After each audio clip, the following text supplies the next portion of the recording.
Hello guys, nandito pala ako ngayon sa Ginubatan. Kumukuha lang ako dito ng video, sakto nakita ako ni ate.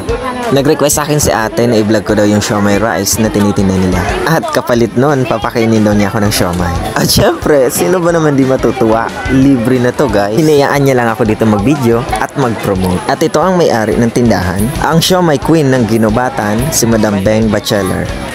Smile!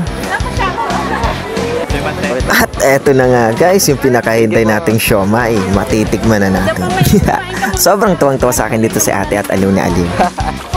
At para sa pagkakaalam nyo guys, homemade po itong siomai na pagkakagawa ni ate. Talaga naman napakasarap ng siomai na natikman ko. At hindi lang yon, kasama na din pati panulak.